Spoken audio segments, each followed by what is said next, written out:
Allá de la noticia, Notimundo Estelar en FM Mundo, con María del Carmen Álvarez. Nos acompaña a esta hora el ingeniero Osvaldo Landázuri, él es analista económico.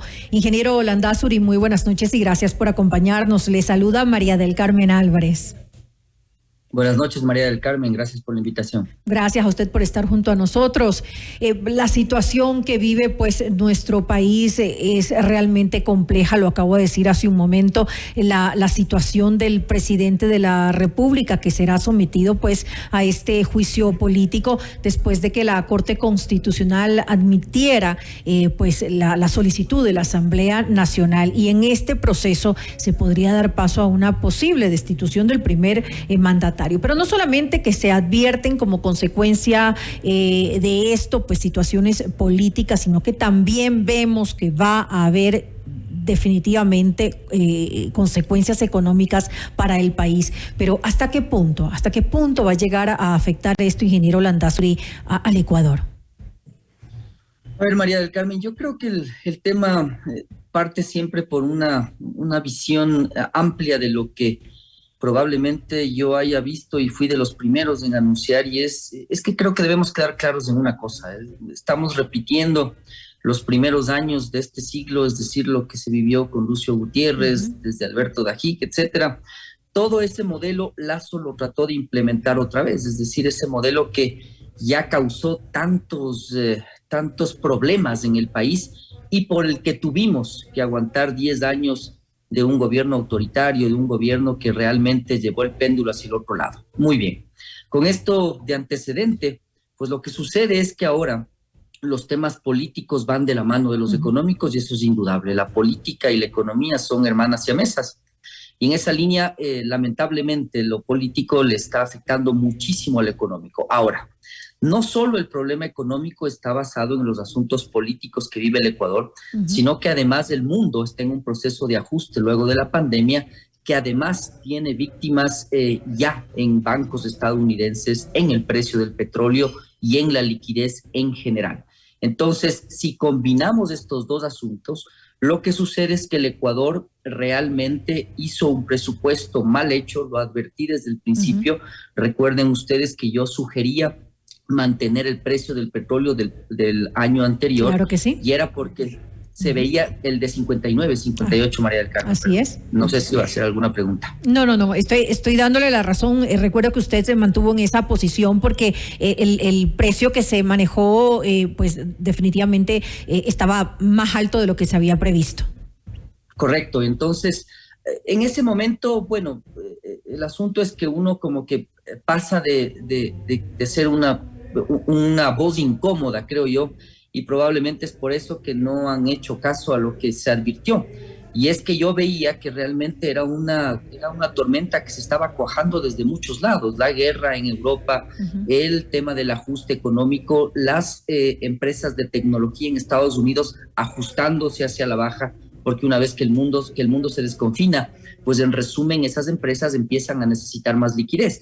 Entonces, gran resumen, María del Carmen, combina las dos cosas y se encuentra con un presupuesto que ahora es a la vista demasiado optimista. Entonces, lo que le va a pasar al Ecuador es que va a necesitar más financiamiento. Pero como no accede a financiamiento interno, lo que estamos viendo ahora, María del Carmen, es que la liquidez en el Ecuador ya se le siente muy estrecha, y es porque el Estado ha pasado a competir por liquidez en el mercado interno, es decir, a emitir otra vez los bonos para que le compre el IES, para que le compren los diferentes actores públicos, y esa liquidez le están quitando a las empresas, y es lo que estamos sintiendo ahora los ecuatorianos. Y usted lo ha dicho hace pocos momentos de que el país necesita más financiamiento. Sin embargo, la crisis política, lo que estamos viviendo del juicio político al primer mandatario, ha hecho que el riesgo país se dispare. Estamos muy cerca de los 2.000 puntos, somos el tercero en la región, estamos únicamente por debajo de Argentina y de Venezuela, y no muy distantes de Argentina realmente, pero todo esto hace que ese financiamiento que usted dice que requerimos no se va a dar, porque obviamente al menos no se va a dar en las condiciones que necesitamos que se dé, y tampoco se va a dar que va a haber inversionistas extranjeros interesados en venir al país en las condiciones actuales. Es correcto, y eso lo veníamos viendo desde hace algunos meses. Yo creo que el Ecuador tuvo un punto de inflexión muy importante en junio del año pasado, es indudable, pero la estocada final viene desde mi óptica en febrero, es decir, el 5 de febrero para mí es una estocada ya a la economía muy compleja, porque realmente los mercados se dan cuenta de lo que el país está viviendo en términos políticos, es decir, un gobierno que ya no tiene apoyo, un gobierno que está solo y que por lo tanto no va a poder gobernar. Entonces, definitivamente ahí, María del Carmen, lo que sucede es que, como yo decía, el Estado no va a poder financiarse con plata de multilaterales, ni tampoco emitiendo bonos, ni tampoco vamos a recibir inversión extranjera. Entonces ahí lo que sucede, insisto, es que el Estado comienza a competir otra vez por recursos internos, locales. Es decir, le comienza a sacar plata al IES, le comienza a vender papeles en la bolsa de valores, y esa plata que debería dedicarse a la reactivación económica, a la inversión de las empresas, hoy, en resumen, es una plata que no existe. Entonces, los bancos están completamente cerrados, no prestan plata. Es decir, las empresas pequeñas, las medianas, están sufriendo un embate muy complicado de liquidez. La cadena de pagos está rota. Y por lo tanto hay que ser muy honestos con el país, María del Carmen. Es decir, hablábamos de una economía, ¿se acuerda usted que decían que estaba saneada, que es una economía que está sana?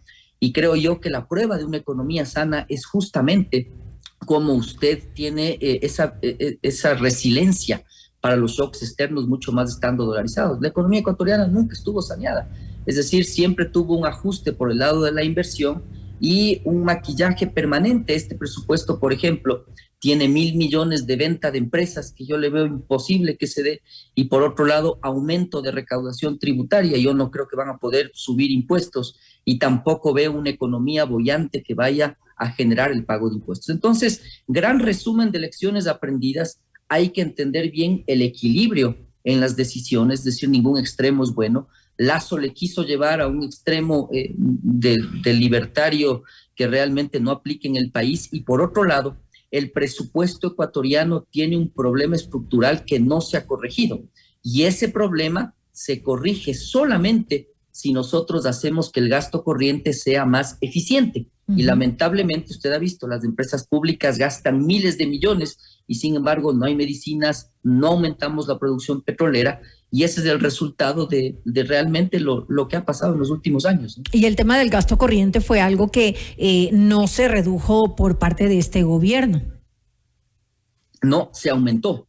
Se aumentó, y se aumentó de manera considerable. Ahora, siendo muy honesto y muy justo, como me caracteriza a mí en mi vida pública, lo que sucede es que además de todo, la Asamblea le obliga a aumentar el gasto corriente a través de aprobar la ley intercultural, esa que le subía de sueldo a los maestros.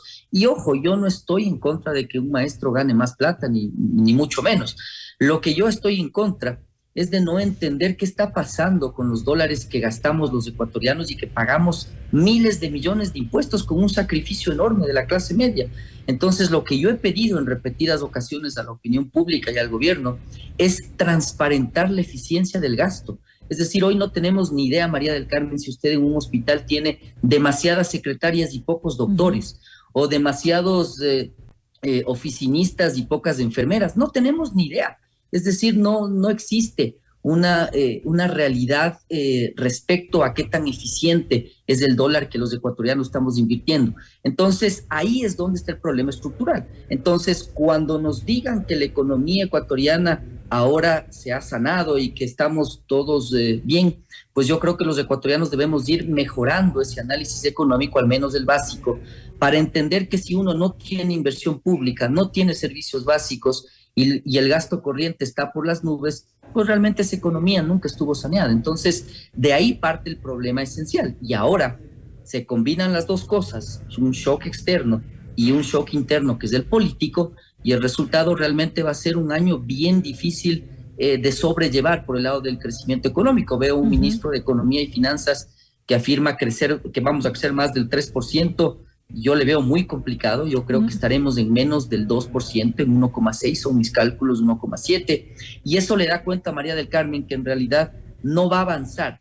Y por el otro lado, el desempleo, la falta de liquidez, le va a hacer sentir mucho más esa falta de avance de la economía. Muy poco probable, sin lugar a dudas, ese crecimiento que se requiere y obviamente va a haber un mayor déficit fiscal. Usted lo mencionaba hace un momento, lo que más preocupa es eso. Ya se ven afectadas, por ejemplo, la banca privada, ya se ven afectadas las empresas. ¿Qué significa eso? El que la banca privada esté afectada significa menos oportunidades de acceder a crédito por parte de los ciudadanos. Y lo más preocupante, el que las empresas estén afectadas significa menos oportunidades de acceder a un trabajo digno, como es justamente uno de los problemas más graves que tiene Ecuador. ¿Cuál es entonces la salida que usted ve para este gobierno para, pues obviamente, que la economía no llegue a tocar fondo?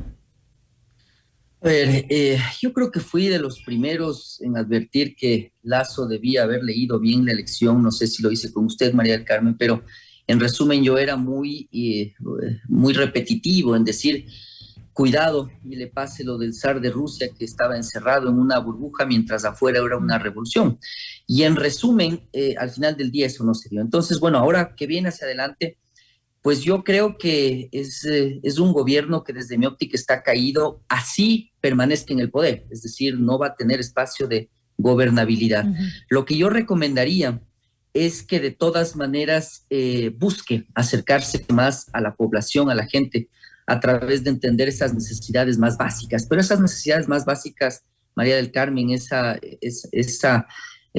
capacidad de ponerse en el lugar del otro, que se conoce como empatía, en realidad no va con el modelo de Ecuador Libre. Es decir, si usted se fija en las declaraciones del presidente cuando llega a la UCI, es enseguida pensar que esto es reactivación económica, sin pensar en todo lo que está viviendo esa gente. Y eso es típico de un modelo económico de ese estilo, en donde el mercado regula todo. Entonces, el primer paso debería ser, por favor, dejar de lado ese modelo, incluir voces incómodas en el gobierno y tratar de acercarse a la gente porque no le ve otro camino. Ahora, respecto a la banca, yo creo que es muy importante mencionar una cosa que ahora nos podría ser una buena noticia, si cabe el término, en el sentido que usted está viendo una crisis financiera internacional que está como cuajándose, es decir, ciertos bancos quiebran en Estados Unidos, ciertos bancos están ya con problemas, ya han quebrado ya en Europa, el Credit Suisse fue el primero. Lo cierto es que la banca ecuatoriana ha sido tan limitada y tan cerrada que tiene muy poca posibilidad de contagio porque es una banca muy poco internacionalizada. Más del 80% de la capacidad que tiene la banca de prestar plata es plata local. Entonces, eso al menos es una buena noticia. Es decir, no veo yo un contagio de la banca externa hacia la banca interna. Lo que va a pasar es que usted va a tener bancos que pese a tener reservas, que pese a tener un buen manejo, no pueden prestar plata. Y que encima más, si cabe el término del castellano mal utilizado, el gobierno le va a estar quitando plata a la economía, es decir, preste plata al Seguro Social, preste plata a los bancos públicos, etcétera. Entonces, ese gran problema, María del Carmen, quizás se debería resolver conversando con financistas internacionales, como yo me iría al propio Estados Unidos, a la Reserva Federal, para tratar de encontrar alguna línea que les permita a los bancos recibir recursos para encontrar una manera de reactivar esto. De lo contrario, lo que vamos a tener es probablemente un rebrote social cada vez más intenso, más difícil de sobrellevar, y me parece que a la larga eso va a ser inevitable si es que no hay un giro completo de la manera de ver las cosas por parte del gobierno. Pero realmente me resulta muy difícil pensar que el presidente, en su forma tan tosuda de ver las cosas, esté dispuesto a ceder tantos espacios de poder como para tener algo de estabilidad para gobernar. Veamos qué es lo que sucede. Difícil pensar que en este punto pues se puedan incluir funcionarios con otro pensamiento distinto en el gobierno. Ya para finalizar esta entrevista, ingeniero Landázuri, probablemente los dos escenarios que veríamos en este momento es que se dé paso pues a la destitución del presidente de la República, y el otro es que, aunque se cuestiona pues esta posibilidad, el presidente de la República dé paso a una muerte cruzada, lo cual ya está siendo cuestionado, pues, pero pongámoslo en la mesa como para que usted lo analice. ¿Cuál de estos dos eventos podría ser tal vez el menos traumático para nuestra economía? Yo creo que el menos traumático es que el presidente dé un paso al costado, ¿no? Es decir, que sea destituido y que exista una transición lo más ordenada, es decir, que la Asamblea le destituya y que en esa línea pues asuma el vicepresidente con una especie de gobierno de coalición que sí se ha visto en algunos casos los países europeos después de la Segunda Guerra Mundial, etcétera. Yo digo este ejemplo porque yo veo que el Ecuador está realmente en una situación absolutamente crítica, María del Carmen. Claro. Es decir, no he visto nunca un país así, con explosiones, con bombas, con secuestros, sin medicinas. Es decir, es un desgobierno, pero que no se había visto nunca en la historia. Entonces, al menos en la reciente, no sé si antes habrá pasado algo parecido. Entonces, creo que eso es menos traumático. ¿Por qué digo esto? Porque la muerte cruzada hoy es demasiado tarde desde mi óptica. Es decir, se vería como que el presidente no quiere ser auditado respecto a una acusación. Y ese problema puede ser un problema que levante las voces sociales en las calles, que además están buscando... Las protestas sociales violentas que nuevamente generan pérdidas graves económicas. Sí, correcto. Entonces, me parece que es menos traumático una transición relativamente ordenada a tratar, imagínese usted, 6 meses con esta situación. ¿Qué hace un presidente que está caído? Así es decir, con las calles peleando. Entonces, me parece que esa sería la alternativa menos pésima, si cabe el término, de lo que estamos viviendo. En el lamentable escenario que tenemos. Me voy a quedar con eso. Sí, correcto. Me voy a quedar entonces con eso. Perdón, María del Carmen, pero creo que lo más importante, quizás solo para concluir, es que ojalá y el Ecuador aprenda, porque si es que creemos que hay un salvador para esta situación, déjeme decirle, María del Carmen, que eso es falso. Vamos a repetir otra vez el pasado, tal y como lo hemos hecho en los últimos 6 años. Esperamos que pues todos los ecuatorianos aprendamos nuestras lecciones que nos están costando cada día más caro. Le quiero agradecer al ingeniero Osvaldo Landázuri, analista económico, por habernos acompañado en este espacio. Gracias, María del Carmen, un gusto.